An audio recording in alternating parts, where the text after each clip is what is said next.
Bien, hermanos, vamos a ir a Mateo capítulo 27, versículos 32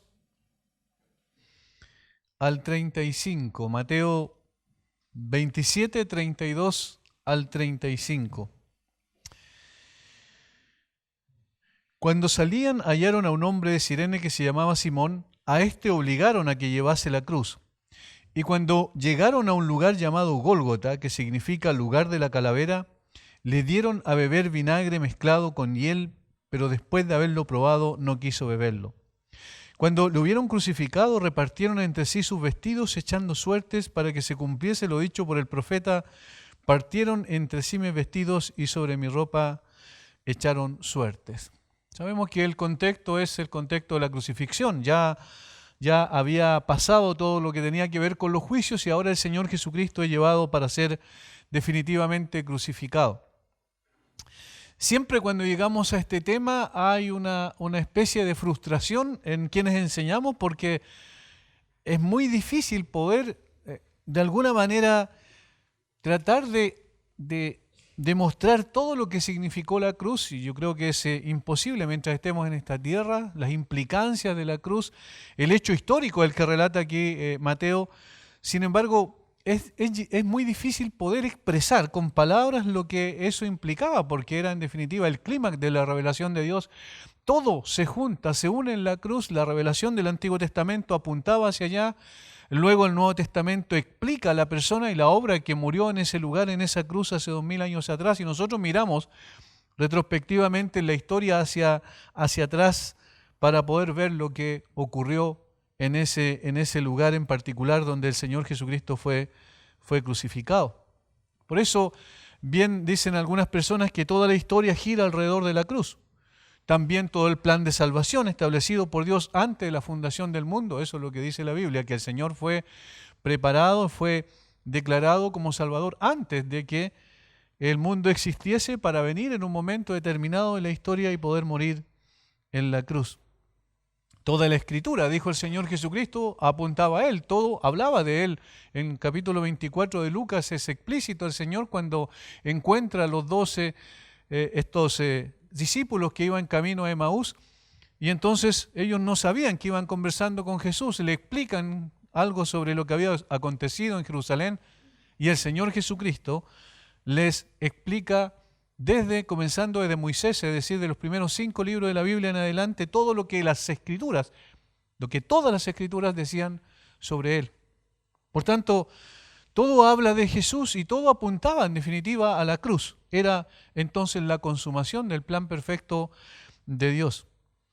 El Dios hecho hombre caminó con paso sereno, como vimos las semanas anteriores, hacia la cruz, y nada lo haría cambiar de opinión. No había nada que pudiese mostrar que en algún momento Él se arrepintiese de ir a la cruz, sino que desde el Getsemaní en adelante en particular determinó partir hacia la cruz sin evitar todo lo que las circunstancias y las situaciones que se iban a producir en el proceso. El hacer la voluntad del Padre, dice, era su delicia. Eso dice el Salmo 40 proféticamente. Luego el autor de Hebreos dice eso, ¿cierto? Que su ley estaba en medio de su corazón y el hacer la voluntad del Padre era su satisfacción.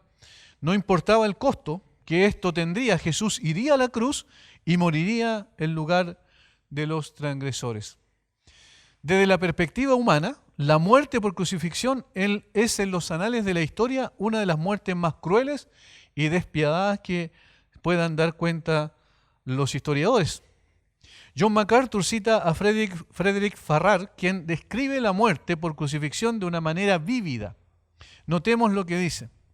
Él dice: una muerte por crucifixión parece incluir todo el dolor acrecentado con aspectos horribles y espantosos como calambres, contracción muscular, sed, hambre, falta de sueño, fiebre traumática, vergüenza, publicidad vergonzosa, larga continuidad del tormento, horror de la anticipación y mortificación de heridas intencionadas. Todo esto se intensifica hasta el punto en que es absolutamente insoportable, pero también todo eso se detiene justo en el momento que daría a la víctima el alivio de la inconsciencia. La posición antinatural hacía doloroso todo movimiento. Las venas laceradas y los tendones aplastados vibraban con espasmos incesantes. Las heridas inflamadas por la exposición se gangrenaban poco a poco, cuando una víctima tardaba varios días en morir. Las arterias, especialmente de la cabeza y el estómago, se hinchaban y oprimían sobrecargadas de sangre. Y aunque cada variedad de sufrimiento seguía aumentando gradualmente, se le añadía la punzada intolerable de una sed ardiente y atroz.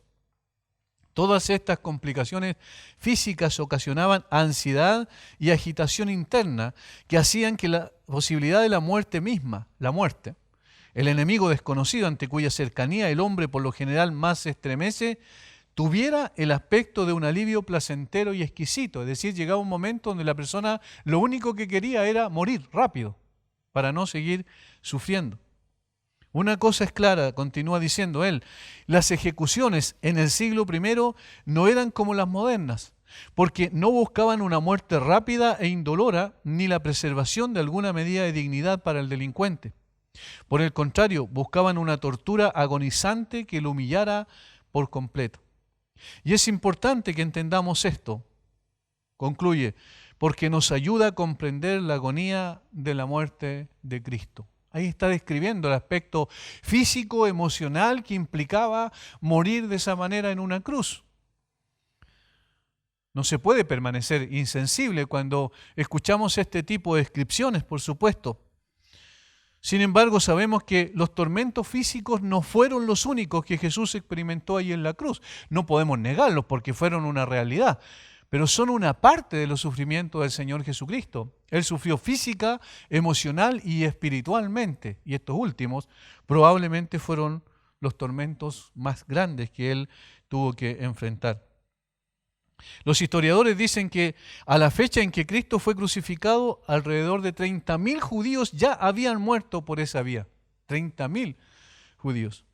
De tal manera que la crucifixión de Cristo y los dos ladrones que fueron crucificados juntamente con Él, no fue en lo más mínimo un hecho importante para esa época. ¿A quién le iba a importar? Probablemente si estuviésemos en el día de hoy, no muchos medios de comunicación darían cuenta de lo que ocurrió allí, porque era algo normal.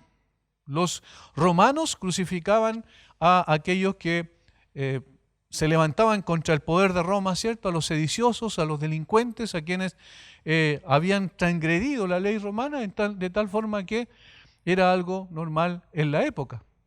Por tanto, ¿qué tiene de singular este hecho? ¿Qué tiene de singular el hecho de que un judío de alrededor de 30 años muriese en una cruz? ¿Qué tenía de distinto? ¿Qué podía dar a este evento una situación de trascendencia? ¿Por qué este hecho fue el que cambió la historia? Y evidentemente lo que lo hizo singular es el hecho de que el que murió en esa cruz romana no era un hombre común y corriente. No era un hombre común y corriente, no era un judío más. Era el Hijo de Dios, Dios hecho hombre, el creador de todas las cosas, el autor de la vida, como dice Pedro, la verdad encarnada, el que era la imagen del Dios invisible, el resplandor de la gloria y la imagen misma de su sustancia, como dice el autor de Hebreos, quien sustenta todas las cosas con la palabra de su poder. Es decir, el que murió en ese lugar es el que le da el sentido de trascendencia e importancia al hecho. No es el hecho en sí, digamos, de que alguien haya muerto en una cruz, sino es el hecho de que la persona que murió crucificada era alguien singularmente importante. No era nada menos que el creador de todas las cosas, que se humilló a sí mismo tomando forma de siervo y estando en la condición de hombre se humilló a sí mismo, ¿cierto?, hasta la muerte y muerte de cruz. Esa era la razón principal por la cual la muerte de Cristo marcó un estándar que es imposible de comparar con cualquier muerte, con cualquier crucifixión o con cualquier situación de enjuiciamiento, de condena que nosotros podamos escuchar de alguna persona que murió por causa de haber, entre comillas, transgredido la ley. Jesús no la transgredió, pero igual fue crucificado como si lo hubiese hecho. Lo segundo que le da trascendencia e importancia a esto es que su muerte no fue debida a algo malo que él hubiese hecho. Es decir, no se debió a la transgresión de una ley en particular que él sobrepasó. No murió por causa de sí mismo, sino por causa de aquellos que lo pusieron en la cruz. Y esto es singularmente importante. El apóstol Pablo va a decir después a los romanos que es posible que alguien muera por un justo. Dice en Romanos capítulo 5, versículo 7, dice: ciertamente apenas morirá alguno por un justo, con todo pudiera ser que alguno osara morir por el bueno. Mas Dios muestra su amor para con nosotros en que, siendo aún pecadores, Cristo murió por nosotros. Eso es lo diferente. ¿Quién puede haber hecho eso en la historia de la humanidad? Absolutamente nadie. Es decir, lo que le da singularidad a este hecho de la cruz, a este judío que fue crucificado, es primeramente debido a quién era él. Y segundo lugar, al hecho de que murió no por causa de sí mismo, de algo que hubiese hecho mal, sino por causa de los transgresores, otros, los mismos que lo estaban poniendo en una cruz. Y obviamente en el tiempo a nosotros que también estábamos incluidos en aquellos que definitivas con nuestros pecados, ¿verdad?, lo colocaron allí en la cruz. Por causa de aquellos, entonces, Él murió, que merecían la muerte, no solo física, sino espiritual. Es decir, el juicio, la ira de Dios debía estar sobre cada uno de aquellos por los cuales Él murió. Y esto es significativo, porque ¿quién era el juez? Él. Pero el juez se hace, ¿cierto? Una persona se identifica con los delincuentes para morir en el lugar de los delincuentes. Y eso es lo extraordinario de la muerte de Cristo en la cruz. Murió por las transgresiones de otros, de toda una humanidad perdida, muerta en sus delitos y pecados, separado de Dios y destinados a la condenación eterna. Por eso Él fue a la cruz. Entonces, el hecho de que sustituyó a este tipo de personas, esto es único. Nadie más, jamás en la historia de la humanidad ha hecho una cosa semejante a esta. Esto es lo que le da trascendencia, esto es lo que cambió la historia. Por eso ahora la referencia siempre es mirar hacia atrás, incluso la historia dice antes y después de Cristo. Fue el hecho de que el que murió en una cruz era alguien totalmente distinto, aunque era semejante a los hombres, no obstante era mucho más que un hombre, y el hecho de que murió por aquellos precisamente que merecían morir.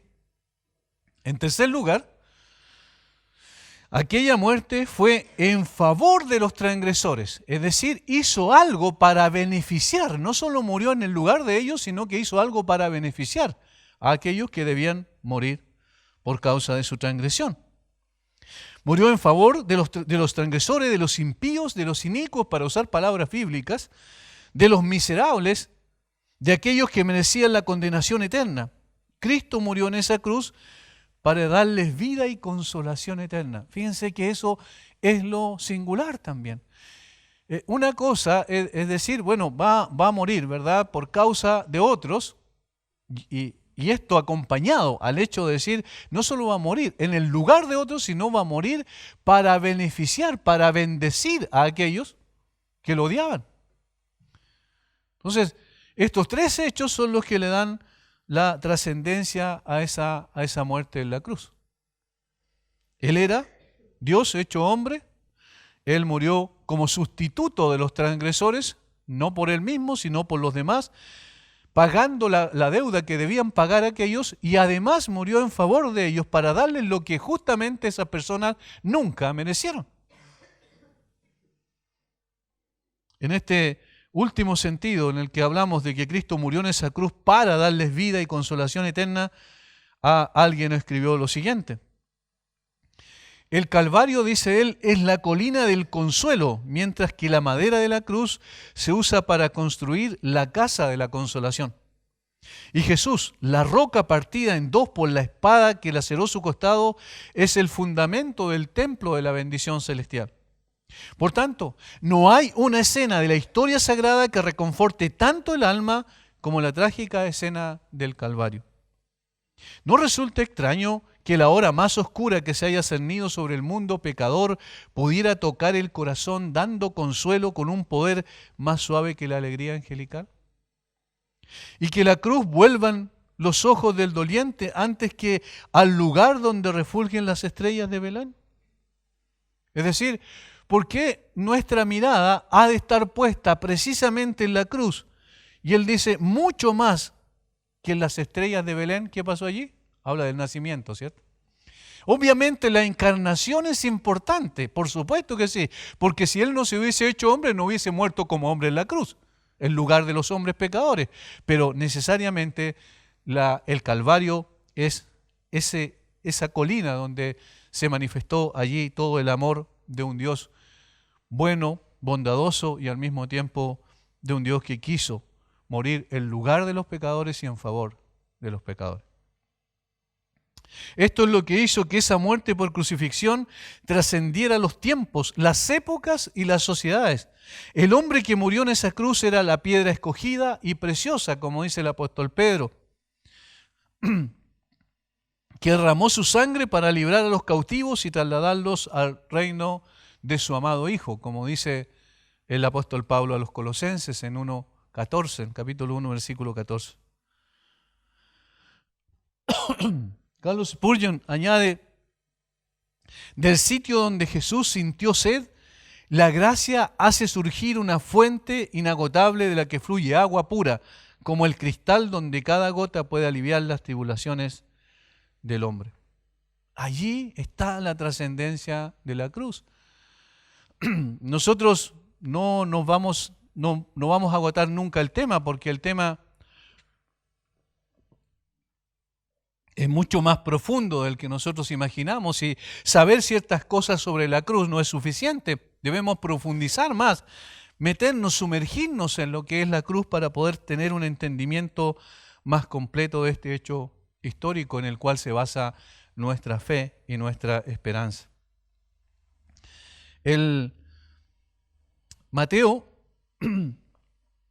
nos va a hablar en el capítulo 27 de lo que aconteció con palabras muy simples, muy sencillas. No usa palabras rimbombantes, ¿cierto?, que atraigan la atención de las personas, de sus lectores, sino que él quiere mostrar simplemente un hecho que tuvo una trascendencia gloriosa, a pesar de que usa palabras muy sencillas para hacerlo.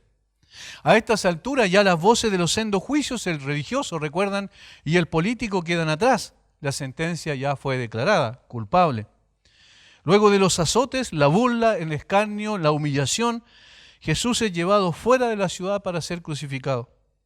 En el relato que hace Mateo hay varias cosas dignas de consignar que tienen a su vez mucho que enseñarnos. Y en eso entramos ahora directamente al texto.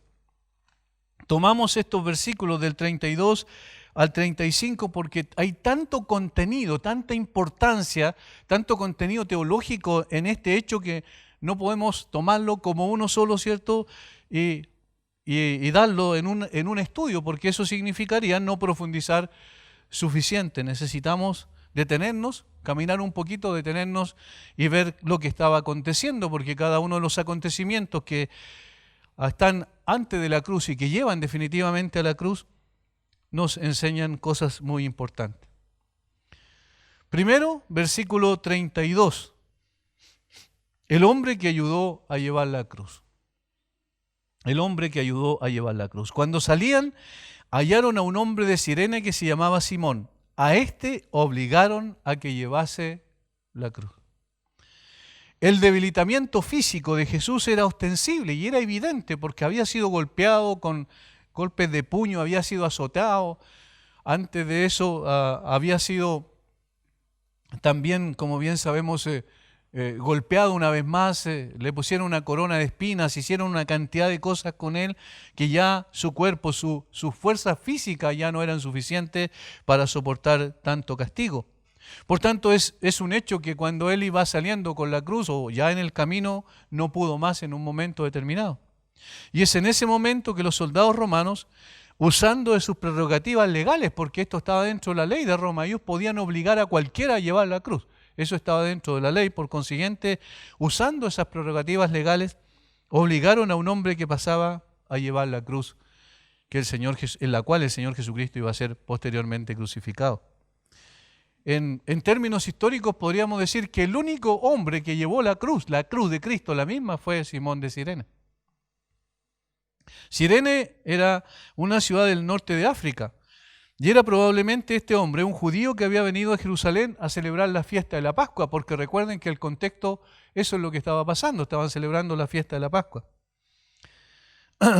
El nombre no dice mucho y no dejaría de ser un incidente intrascendente si no fuera porque, y aquí cambia un poco la historia de este hombre, porque Marcos en su evangelio relata que sus hijos se llamaban Alejandro y Rufo. Marcos capítulo 15, versículo 21. Marcos 15, 21, que es el relato paralelo de lo que está relatando Mateo aquí. Dice, y obligaron a uno que pasaba, Simón de Cirene, padre de Alejandro y Rufo, que venía del campo, a que llevase la cruz. ¿Por qué Marcos hace esa aclaración? ¿Por qué añade estos nombres? Dice, y obligaron a uno que pasaba, Simón de Cirene, padre de Alejandro y Rufo. Y menciona dos nombres allí.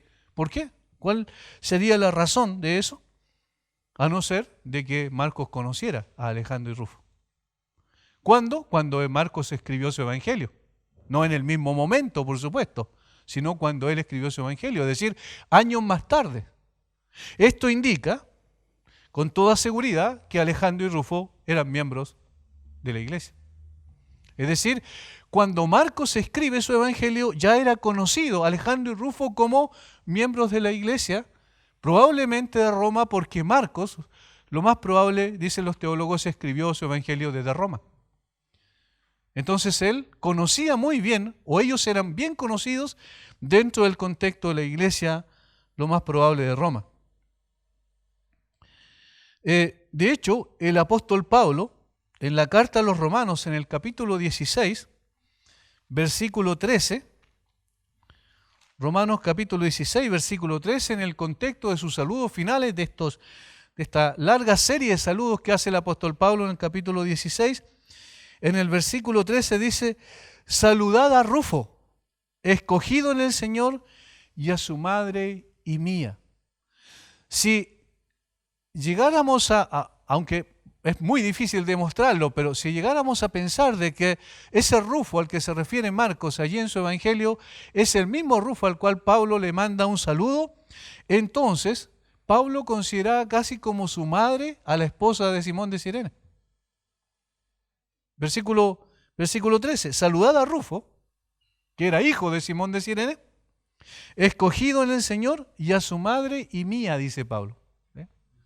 Es decir, recibió el servicio de esta mujer abnegada y que ya, por supuesto, nosotros entendemos, sería entonces una creyente a ese punto.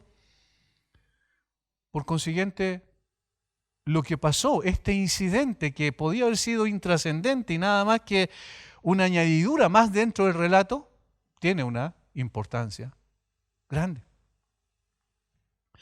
No podemos afirmar categóricamente, ¿cierto?, que esto ocurrió hasta al hecho de afirmar que Rufo era exactamente la persona de la cual habla Marcos, pero sí, la primera parte sí puede ser corroborada, es decir, que estos hombres, Alejandro y Rufo, efectivamente eran creyentes de la iglesia y se convirtieron al Señor por causa de... Yo creo que la conclusión es evidente, ¿cierto? Obviamente por causa de su padre, de Simón de Cirene. Muy bien puede ser que este hombre que fue obligado a llevar la cruz de Jesús fue impactado y cautivado por el varón de dolores que iba en ese momento rumbo a la cruz, de tal manera que más adelante se transformó en un discípulo de Jesús. Este hombre no tenía ninguna intención de llevar la cruz, fue obligado a llevar la cruz. Este hombre estaba haciendo sus cosas cotidianas y probablemente venía del campo a Jerusalén para poder reunirse con sus amigos y celebrar la Pascua, o la fiesta de los panes sin levadura, que era inmediatamente después de la Pascua. Es decir, él no tenía planificado bajo ninguna circunstancia llevar la cruz. Seguramente la llevó regañando y a lo mejor dando una cantidad de explicaciones al soldado para no poder llevarla, para no llevarla sobre sí. Sin embargo, esta cruz cambió absolutamente su vida. Esa cruz tormentosa llegó a ser para Simón y su familia un emblema de victoria que trajo gozo eterno a sus almas. No solo cambió la vida de un hombre, cambió la vida de toda su familia. Esto es extraordinario. Este encuentro con Jesús, como hemos visto muchas veces, marca la vida de las personas para siempre. Aquel que lo rechaza, evidentemente tiene su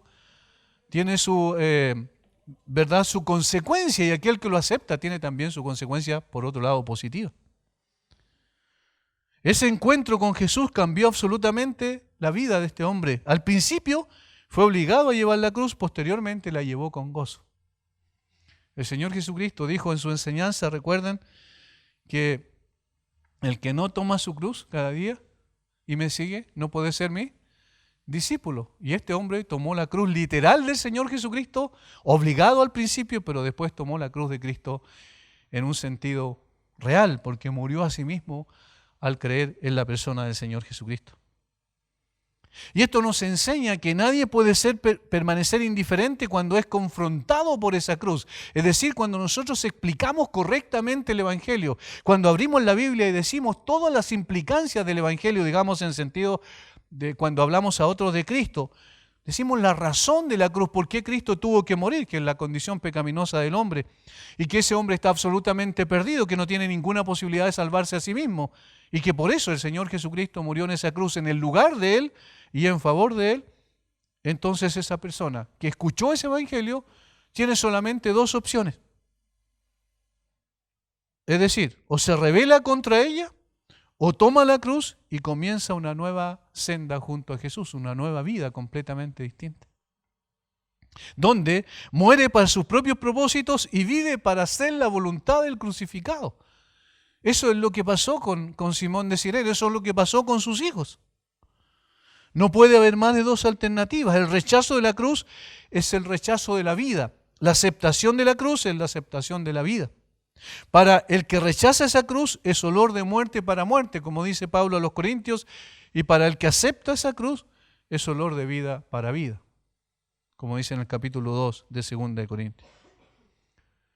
Lo que pasó con él refleja de alguna manera lo que pasó con nosotros en un momento determinado de nuestra historia de vida. Cada uno llegó al Señor en diferentes circunstancias y en momentos determinados de la vida, cuando el Señor impactó con su palabra en nuestro corazón, nos llevó al arrepentimiento y a la fe, y allí entonces la cruz de Cristo pasó a ser un emblema especial para nosotros. Pasó a ser, en definitiva, la bandera que se eleva, ¿cierto?, sobre nuestras vidas para conducirnos, para guiarnos, para decirnos que ese es el único camino y esa es la única vida que vale la pena vivir, como vimos el otro día en la noche. Él es la vida, pero es la única vida que vale la pena vivir. No solo Jesús enseña cuál es la vida, sino que Él mismo es la vida. ¿Recuerdan que vimos? La cruz es lo que cambia eso. El encuentro casual, entre comillas, de este hombre con Jesús en el momento en que llevaba su cruz para la crucifixión cambió absolutamente y definitivamente su vida. Eso es lo más impactante de este incidente. Evis Carballosa resume este incidente de esta manera. Dice: Roma actuó mediante la fuerza de la ley al obligar a este hombre a llevar la cruz. El Mesías actuó mediante la suavidad de la gracia al transformar a este hombre en un seguidor de Cristo. En segundo lugar, lo que vemos allí en Mateo 27, el segundo incidente que ocurre es el lugar de la crucifixión. Fíjense, y cuando llegaron a un lugar llamado Gólgota, que significa lugar de la calavera, le dieron a beber vinagre mezclado con hiel, pero después de haberlo probado no quiso beberlo. Versículo 33 específicamente. ¿Qué importancia tiene ese lugar en cuanto a la crucifixión?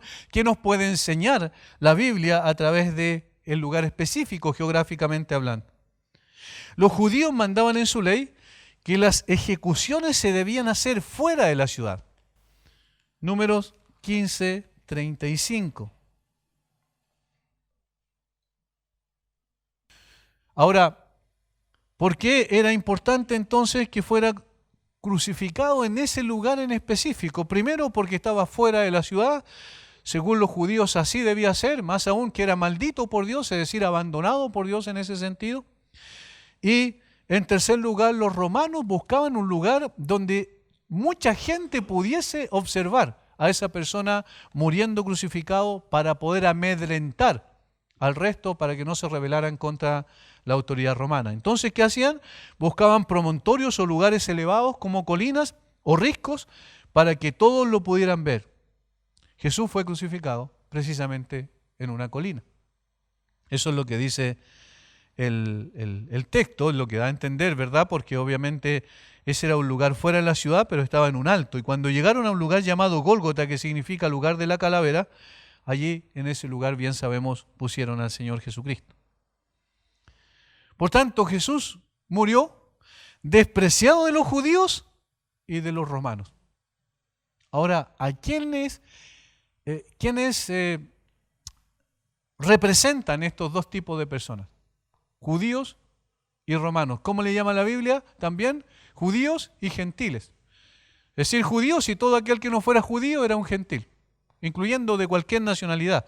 Pero en este sentido, ¿quién era lo más prominente en ese tiempo? Los romanos. Por tanto, representan a estos dos tipos de personas. Y tal como Isaías lo había profetizado, el Mesías sería despreciado y desechado entre los hombres. De alguna manera, los seres humanos de todas las épocas estábamos allí despreciando y desechando al Señor, al Salvador. Nuestros pecados fueron aquellos que pusieron a Jesús en la cruz. Fue nuestra maldad, nuestra miseria que nos tenía ciego, por lo cual no vimos hermosura en Él, ni buen parecer, como dice Isaías. Le vimos más sin ningún atractivo para que le deseáramos. Es decir, estaba representando a toda la humanidad, judíos y gentiles. Más adelante le van a colocar un título que estaba escrito en 3 idiomas. Y esos 3 idiomas también representaban a toda la humanidad. En ese entonces, en hebreo, en griego y en latín, que eran el idioma de los romanos. Es decir, aquí está mostrando la universalidad de aquellos que despreciaron al Señor Jesucristo. Y allí también nos encontrábamos nosotros. De hecho, si nosotros pudiésemos tirar nuestra línea genealógica hacia atrás, llegaríamos a los romanos y llegaríamos a los griegos probablemente. ¿Entienden? Es decir, hay una línea común para toda la humanidad allí representada por este tipo de personas. Despreciamos y desechamos al Señor Jesucristo. Despreciado por los judíos porque era maldito todo aquel que es colgado en un madero. Despreciado por los romanos porque tenía que morir como un delincuente y que ojalá todas las miradas que pasaran por ahí, todas las personas que pasaran por ahí pudiesen levantar su vista y ver a una persona crucificado allí. Y decir, eso es lo que le va a pasar a cualquier persona que se levante contra el poder establecido de Roma. Ese era el propósito de ellos, pero evidentemente el propósito de Dios era distinto. ¿Recuerdan lo que dice Juan en capítulo 3 cuando conversa con Nicodemo? Es muy significativo lo que Nicodemo le dice, lo que Jesús le dice a Nicodemo cuando le dice que tiene que nacer de nuevo. Recuerdan que el viento sopla de donde quiere y oye su sonido, mas ni sabe de dónde viene ni a dónde va. Así es todo aquel que es nacido del Espíritu. Más adelante, el mismo Señor Jesucristo dice, nadie subió al cielo sino el que descendió del cielo, el Hijo del Hombre que está en el cielo. Y como Moisés levantó la serpiente en el desierto, así es necesario que el Hijo del Hombre sea levantado para que todo aquel que en él cree no se pierda, mas tenga vida eterna. Los romanos lo levantaban para mostrar allí que ese hombre se había levantado contra el poder de Roma y para amedrentar a los otros. Y los judíos lo colocaron allí porque ese era el lugar donde moría aquel que era maldito, que era desechado por Dios.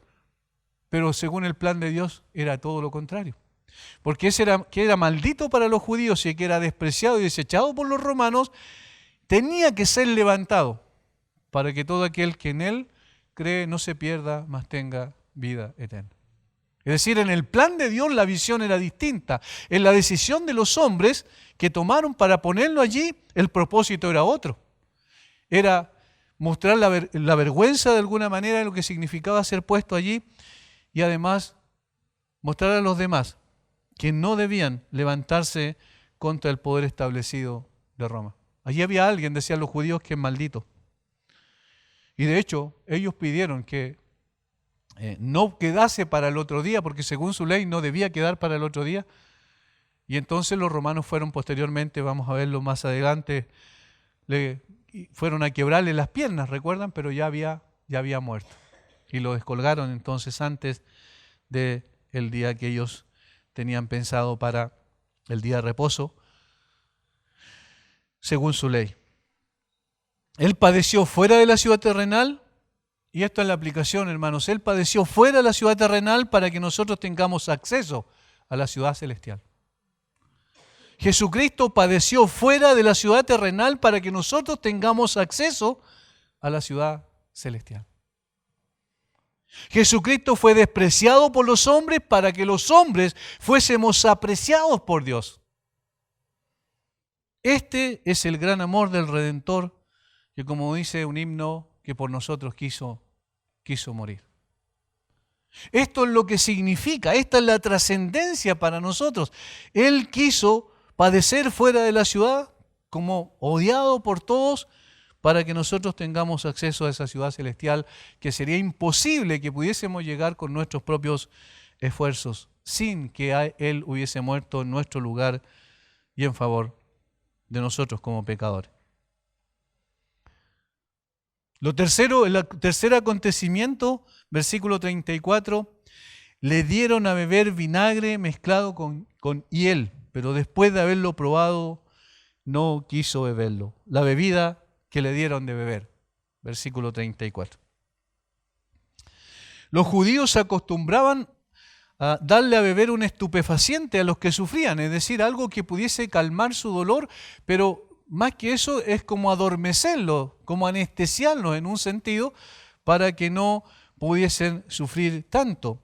De hecho, historiadores hablan en un contexto no bíblico, por supuesto, pero de la historia, y dicen que normalmente las mujeres más ricas de Jerusalén preparaban este tipo de cosas para poder darle como una señal de misericordia a las personas que estaban sufriendo demasiado, para aliviar su dolor. Los romanos, por su lado, hacían lo propio, pero con el fin de que no pusieran resistencia al momento de crucificarlos, porque ustedes se pueden imaginar lo que significaba para una persona cuando la estaban crucificando, sabiendo lo que iba a venir, lo más probable es que no se entregara así como así. Entonces, para que no pusieran tanta resistencia, le daban este estupefaciente para que un poco adormecidos fueran a la cruz. Otra vez cito a Carballosa y él observa lo siguiente, dice, el evangelista Marcos dice que le dieron a beber vino mezclado con mirra, Mateo dice que fue vinagre mezclado con hiel, que puede ser traducido como algo amargo simplemente. Es decir, Mateo lo que está diciendo aquí es que le dieron a beber vinagre mezclado con algo amargo, ese es el sentido. No, se traduce aquí por hiel, pero es por algo amargo. De cualquier manera, aquella bebida tenía un sabor muy amargo. La mezcla tenía al parecer una función narcótica, dice Carballosa, para frenar la resistencia del prisionero. Jesús rehusó beber aquella poción y prefirió sufrir el profundo dolor al que fue sometido, porque ¿qué es lo que pasaba con esta mezcla? Era aliviar un poco el dolor para que no fuera tan intenso por lo que iba a sufrir posteriormente.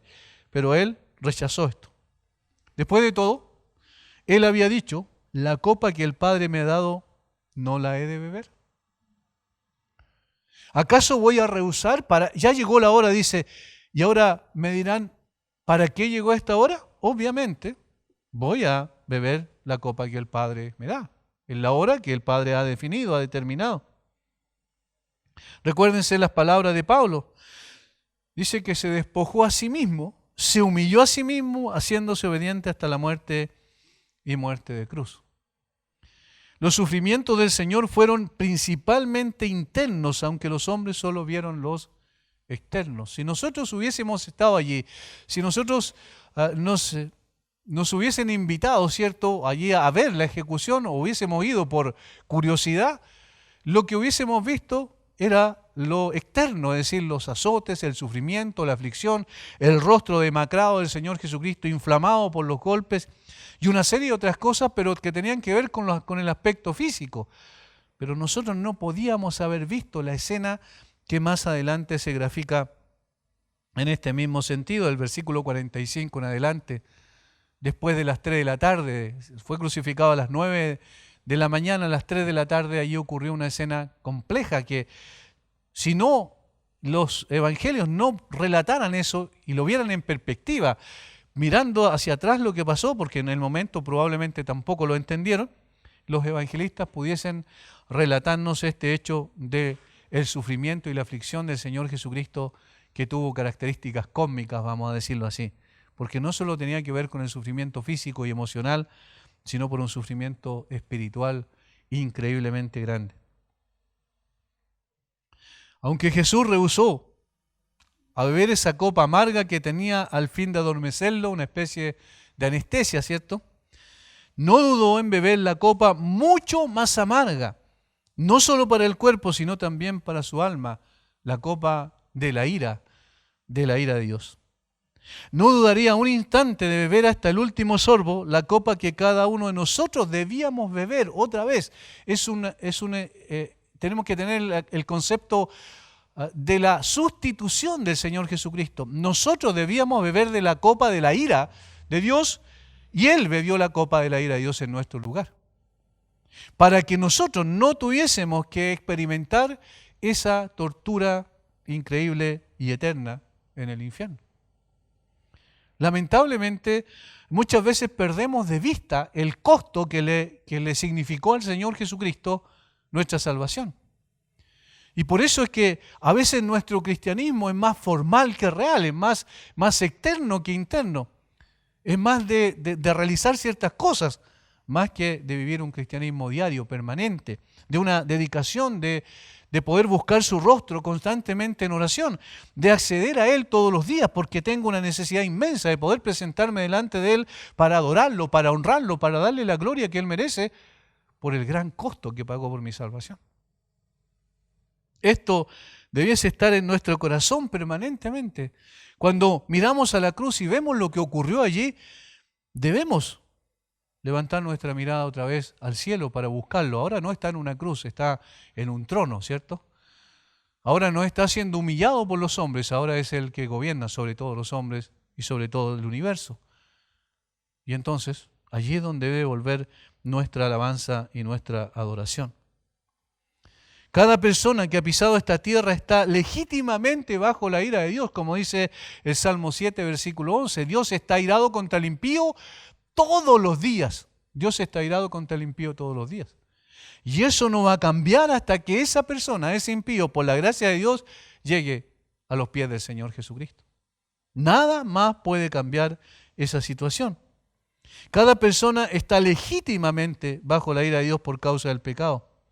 No hay excepciones. La copa de la ira de Dios pende sobre todo ser humano. El hombre más moral o religioso de este mundo, como el pagano más empedernido, todos están bajo la ira de Dios. No se trata de una cuestión moral, no se trata de que alguien tiene mejores valores y vive de una manera correcta. No se trata de que una persona es fiel a su mujer, ¿cierto? Es buen padre. No es eso lo que hace una persona salva, sino que es solamente la obra del Señor Jesucristo. Estas personas solo pueden ser librados de tal condición, como bien sabemos, si creen en Jesucristo, el cual bebió hasta el fondo esa amarga copa. Rehusó beber ese estupefaciente, quiso enfrentar con todo lo que significaba la cruz, no evitó el dolor para que nosotros no pasáramos por esa situación. En cuarto lugar, versículo 35, cuando le hubieron crucificado, repartieron entre sí sus vestidos, echando suertes para que se cumpliese lo dicho por el profeta, partieron entre sí mis vestidos y sobre mi ropa echaron suerte.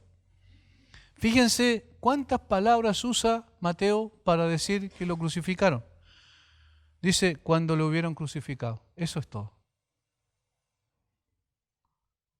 Con estas sucintas palabras, Mateo describe la crucifixión de Jesús, sin palabras altisonantes ni descripciones emotivas, con el fin de hacer más dramático el momento. Cualquiera que quisiera impactar las emociones de las personas, ¿qué haría? Habría una descripción detallada de todo lo que pasó. Pero Mateo no dice eso.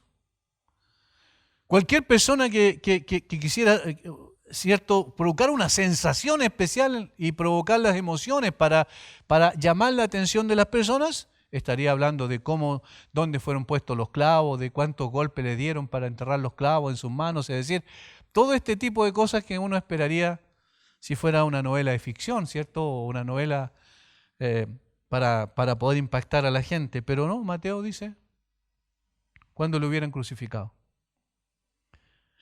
Porque su propósito no fue llamar la atención sobre los sufrimientos físicos, aunque eran terribles. Y nosotros no podemos dejar de pensar en ellos porque eran reales. Y no es que no estamos aquí diciendo que Jesús no sufrió efectivamente cosas terribles.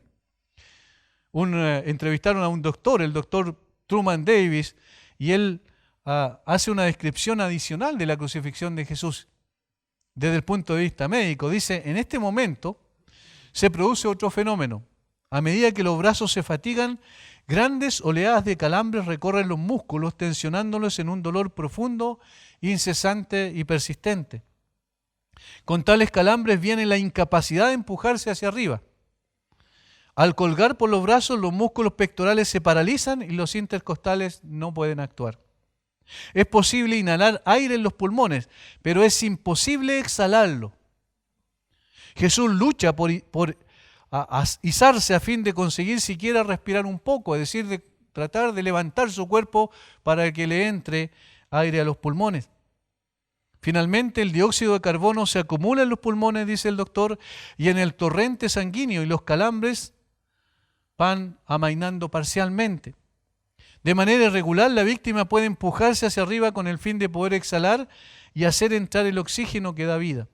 Horas de este dolor sin límites entran en ciclo de torsiones, calambres que desgarran articulaciones, asfixia parcial intermitente, padecimiento agudo cuando el tejido es arrancado de la espalda lacerada al moverse hacia arriba y abajo contra la áspera madera.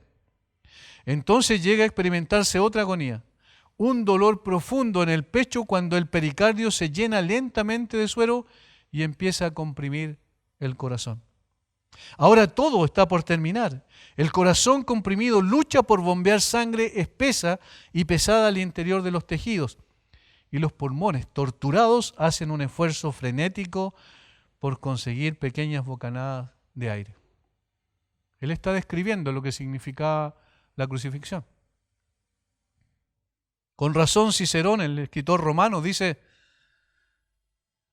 que la muerte por crucifixión es el castigo más cruel y repulsivo de todos. Es el castigo más cruel y repulsivo de todos.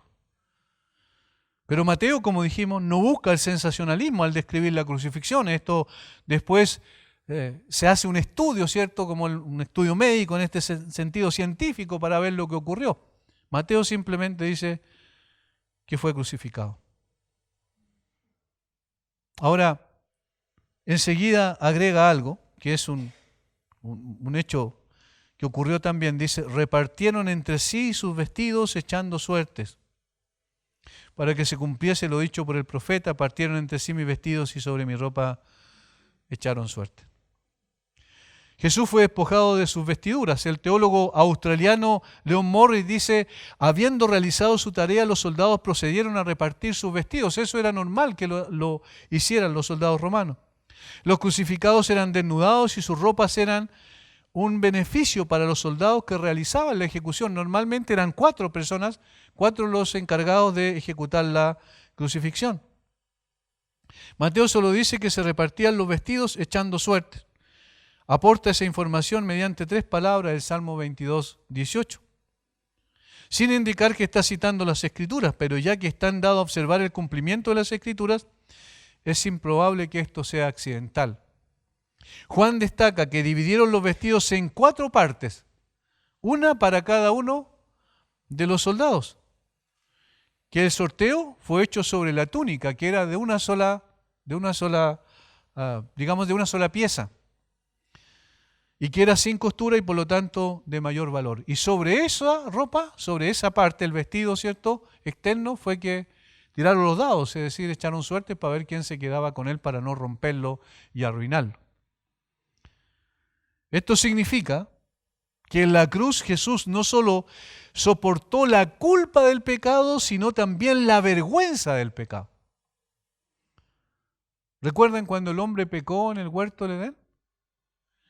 Después el capítulo 3, versículo 6 de Génesis dice lo que ocurrió. Y en el versículo 7, dice, entonces conocieron, respecto a Adán y Eva, que estaban desnudos. Entonces conocieron, dice, obviamente allí habla de un conocimiento moral, es decir, tuvieron el conocimiento del pecado por experiencia propia.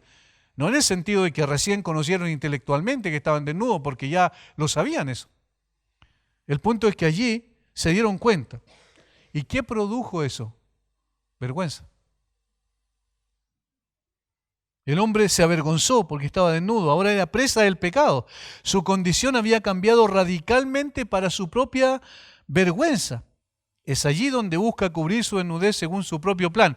Se hicieron hojas de higuera y se vistieron. Dice, se hicieron, es decir, ellos mismos planificaron vestirse de esa manera. Pero ¿qué ocurrió en el versículo 21 del capítulo 3 de Génesis? Dios quitó esas ropas y le colocó ropas de pieles de animales, ¿recuerda? En la cruz el Señor Jesucristo fue despojado de su ropa para llevar la vergüenza del pecado. Nuestras ropas vergonzosas e inmundas fueron puestas sobre Él. Fue vestido de pecado, de nuestros pecados, que solo traían vergüenza, y nos concedió en su lugar las ropas de justicia como una dádiva que trae justificación perfecta. Es decir, allí se produjo ese glorioso intercambio que Él tomó nuestra maldad sobre sí y la vergüenza que eso implicaba, y entonces nos puso a nosotros esas ropas perfectas de justicia, que eran sus ropas inherentes a sí mismo. Por tanto, lo que allí ocurrió tiene un significado también teológico para nosotros, tiene un significado y una implicancia respecto a la obra de salvación del Señor Jesucristo. Nuestras ropas fueron puestas sobre Él y por eso la vergüenza. Porque como dije, el pecado no solo trae culpa, sino también trajo consigo vergüenza. Y esa vergüenza y esa culpa la llevó el Señor Jesucristo en la cruz. Qué tremendo el Salvador que tenemos. Nos quedamos sin palabras al contemplar su obra perfecta en la cruz. El hecho de la cruz es donde descansa nuestra esperanza. Sin ello, estaríamos andando sin rumbo hasta terminar en una merecida condenación por nuestra propia maldad, una merecida condenación. Pero Él puso en el lugar nuestro para que esto no ocurriera. Hermanos, cada acontecimiento que pasó con el Señor Jesucristo tenía un sentido de poder transmitirnos a nosotros más que una historia, más que observar la ejecución de una persona, tenía que ver con poder contemplar a aquel que fue ejecutado, quién era, cuáles eran sus características, sus cualidades, como el Dios Todopoderoso que viene y se hace un hombre humillándose a sí mismo. No solo allí, sino que se humilla y es dejado, digamos, Él se deja que lo humillen hombres comunes y corrientes, llenos de pecado y maldad, lo pongan en una cruz. Y en esa cruz entonces Él recibe la culpa que nosotros merecíamos y Él recibe la vergüenza que era propia de nuestros pecados. En conclusión, y en una aplicación para nosotros, este es el mensaje que nosotros debemos vivir y proclamar. El mensaje de la cruz con el que debemos hacer, no debemos hacer concesiones. Este mensaje que cambió absolutamente nuestra vida y este mensaje también que tiene el poder para transformar la vida de muchas personas. No debemos colocar otro énfasis en la iglesia más que el énfasis de la cruz de Cristo, porque allí gira todo el cristianismo. Todo el cristianismo depende de la cruz, descansa en la cruz y el cristianismo se sostiene por la cruz. Cuando dejamos la cruz en segundo lugar, cuando vemos que decimos, ya bueno, yo ya sé eso, esos son los rudimentos del Evangelio, debo profundizar más en otras cosas, estamos equivocando el camino, porque la cruz sigue siendo la materia más importante de nuestro estudio teológico. Sin la cruz no iríamos a ninguna parte, estaríamos dando vuelta en círculo y lo más probable es que estableceríamos un sistema religioso con un montón de tradiciones que nosotros amamos y que nosotros las ejecutamos y pensamos que así estamos sirviendo al Señor, en lugar de poner la mirada en la persona que murió en esa cruz. La cruz es una verdad no negociable al momento de hablar a la gente sin Cristo. La cruz de Cristo, como dice Tozer, me gusta mucho la forma en que él lo dice, no trató de guardar buenas relaciones con su víctima. Pegó cruelmente y duramente, y cuando terminó su obra, el hombre ya no existía. Se está refiriendo a lo que pasó literalmente con la cruz. La cruz golpeó fuertemente, no hizo concesiones con esa persona porque era la víctima. Y finalmente cuando terminó, ya esa persona no existía. La raza de Adán, dice entonces, está bajo una sentencia de muerte. No hay posibilidad de perdón y no hay escapatoria. Dios no puede aprobar ninguno de los frutos del pecado, aunque parecen inocentes o bonitos en los ojos de los hombres. Dios rescata al individuo por medio de molerlo y luego levantarlo de nuevo para una nueva vida. Eso es lo que nos habla la cruz. Lo que la cruz le hizo a Cristo es lo que nosotros en términos espirituales debe hacer con nuestro propio corazón. Debe crucificar el yo para que nosotros podamos ya no vivir para nosotros, como dice Pablo, sino vivir para aquel que murió y resucitó por nosotros. La cruz cambia absolutamente el escenario, nos hace colocarnos en el contexto correcto y en la posición adecuada. Nosotros somos los beneficiarios de esa cruz, pero al mismo tiempo, en esa cruz, dice Pablo, el mundo me ha crucificado a mí y yo al mundo. Ya no tiene atractivo el mundo para mí y yo no soy atractivo para el mundo. Por eso este mensaje es rechazado por la gente, porque no es un mensaje atractivo para las personas, pero es el mensaje que debemos proclamar. Este es el Evangelio de Jesucristo. En los jueves sucesivos vamos a seguir examinando los eventos que acontecieron en la cruz para poder ver cuánta enseñanza tiene para nosotros en el día de hoy y cómo cambia la perspectiva de lo que es el cristianismo. El cristianismo no, lamentablemente, nos acostumbramos nosotros muchas veces a un sistema religioso, pero el cristianismo no es un sistema religioso, es en primera instancia una relación personal con esa persona que murió en esa cruz. Y eso es lo que tenemos que alimentar diariamente, de eso se trata, ese es lo que tiene que transformar nuestra manera de vivir. No solo está allí el relato para informarnos, sino para transformarnos. Padre, gracias por esta palabra tuya. Señor, gracias por mostrarnos la importancia, la trascendencia de la cruz de Cristo. Señor, todavía muy poco lo que hicimos seguramente al tratar de describir en palabras nuestras lo que significa, Señor, un hecho tan trascendente, tan maravillosamente grande, tan grande que tiene consecuencias eternas. Padre, gracias por la obra perfecta de tu Hijo. Gracias porque no titubeó en el momento de ir a la cruz. Gracias porque esa cruz que fue tan dolorosa y tan difícil y tan compleja para Él, llega a ser para nosotros, Señor, tan dulce cuando lo vemos a la luz de sus resultados. Cuando vemos que esa cruz fue la que nos dio vida, vida eterna, vida en abundancia. No solo esperar lo que viene, sino ahora ya tenemos vida, vida única, como solo Jesucristo la puede dar. Padre, ayúdanos a valorar esto y ese valor que lo podamos reflejar a través de un carácter transformado también. Ayúdanos, Señor.